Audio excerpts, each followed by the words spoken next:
Everyone CM888 2.0 online apply চলি আছে। 1 ফেব্ৰুৱাৰীৰ পৰা অনলাইন এপ্লাই আৰম্ভ হৈছে।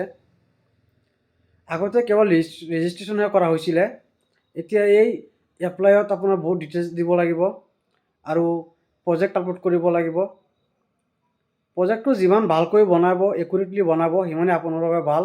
এপ্লিকেশ্যনটো একচেপ্ট হোৱাৰ চান্স বেছি থাকিব। লগত আৰু কিছুমান ডকুমেণ্ট আপলোড কৰিব লাগিব। Aadhaar card, voter ID, bank passbook, highest qualification certificate, marksheet, employment এক্সচেঞ্জৰ ৰেজিষ্ট্ৰেশ্যন কাৰ্ড, পেন কাৰ্ড। আৰু যদি আপোনাৰ বিজনেছটো এক্সিষ্টিং হয় তেনেহ'লে লগতে বিজনেছৰ ডকুমেণ্ট আপলোড কৰিব লাগিব। আপোনাৰ যদি প্ৰজেক্ট বনোৱাত কিবা অসুবিধা হয়, ভালকৈ বনাব নোৱাৰে বা অনলাইন এপ্লাই কৰাত কিবা অসুবিধা হয়, মোক কণ্টেক্ট কৰিব পাৰে। মই সহায় কৰিব পাৰিম। মোৰ কণ্টেক্ট নম্বৰ 9577363336 এই নম্বৰ। এই নম্বৰত হোৱাটছআপো আছে। মোক হোৱাটছআপ কৰি ডকুমেণ্ট পঠিয়াই দিলেই হ'ব।